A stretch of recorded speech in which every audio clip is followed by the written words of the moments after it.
నమస్తే. మంత్రి కొండా సురేఖ వ్యాఖ్యలు దుమారం రేపుతున్నాయి.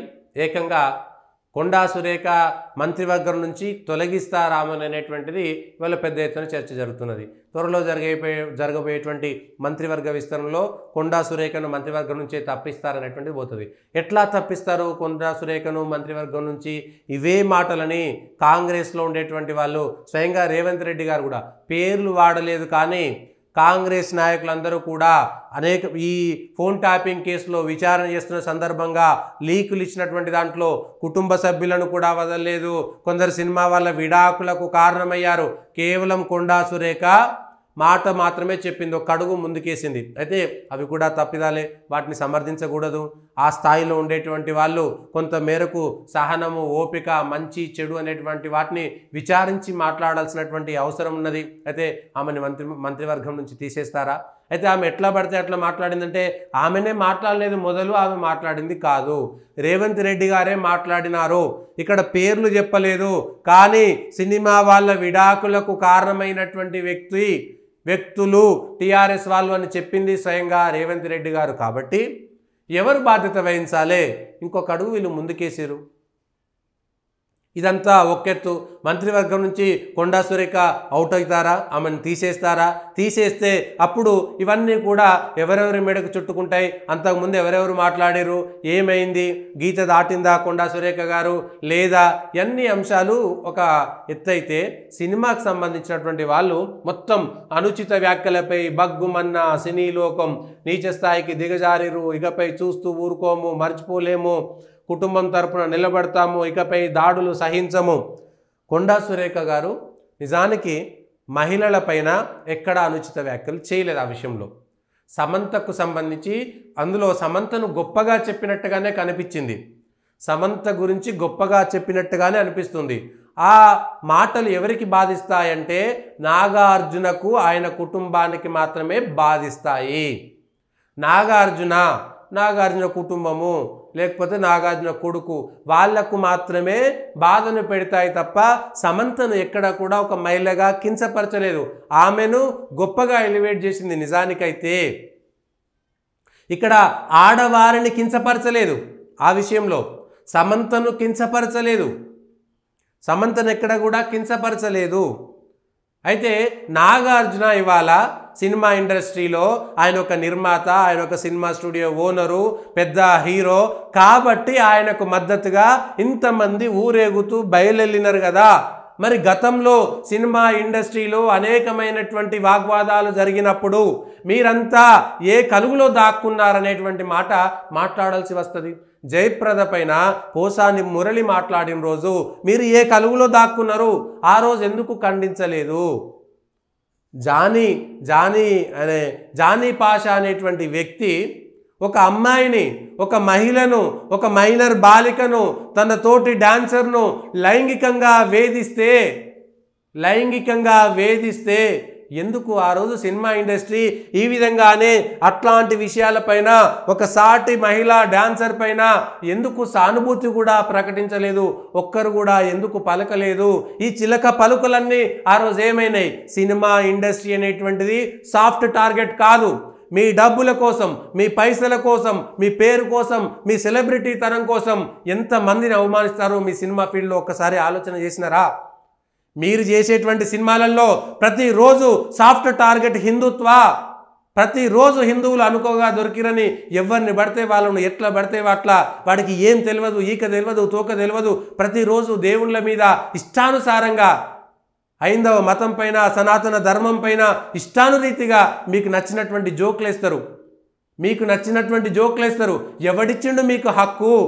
ఎవడిచ్చిండు రాబాయి మీకు హక్కు? సినిమా వాళ్ళైతే ప్రతిరోజు బాధ పెడుతూనే ఉంటారు. ఇక తెలుగు సినిమా, ఒక్క సినిమాలన్నా 100% తెలుగు డైలాగులు ఉంటాయా? తెలుగు మాటలు ఉంటాయా మీ సినిమాలల్లో?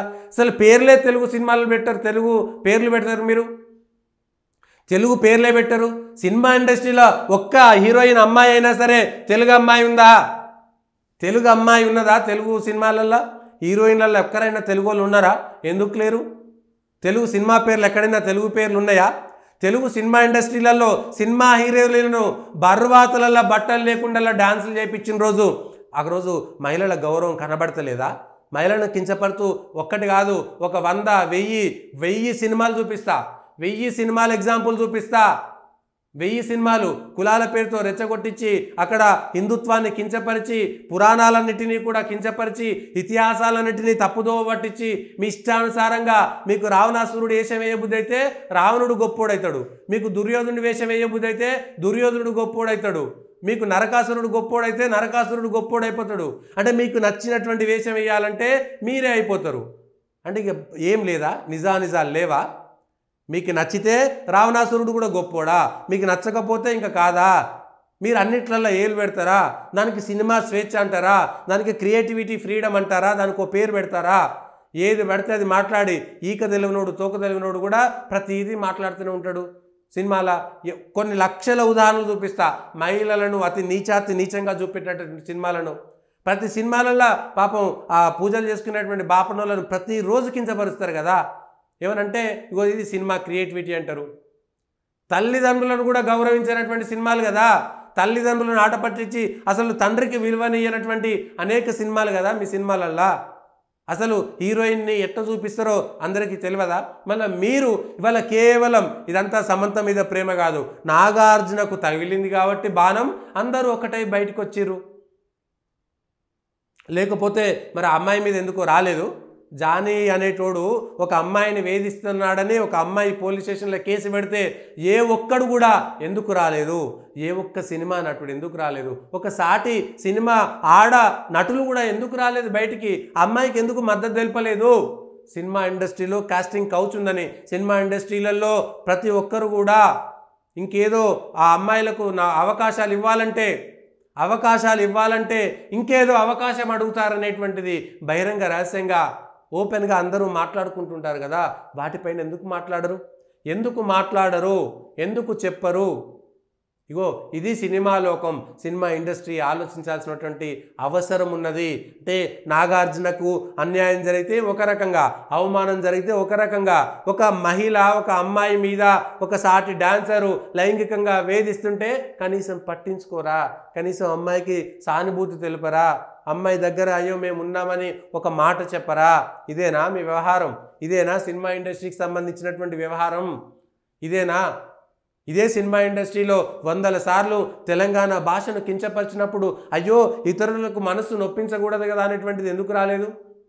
అంటే మీకు నచ్చితేనేమో అది క్రియేటివిటీ, మీకు కాసులు గురిచేదేమో క్రియేటివిటీ, మరి మిగిలింది ఎందుకో కాదు. కొన్ని కులాలను మాత్రమే ఎలివేట్ చేసి కొన్ని కులాలను ఎందుకు కించపరిచారు? ఎందుకు కించపరుస్తున్నారు? ఎందుకు కించపరిచారు? దాని మీద కేసులు వేస్తే మా ఇష్టం ఉన్నట్టు చేస్తామని ఆ రోజు ఎందుకు మాట్లాడిరు? అంటే మీ మనుషులు మీ మనోభావాలు మాత్రమే మనోభావాలు, కానీ ఇతరులే కావా?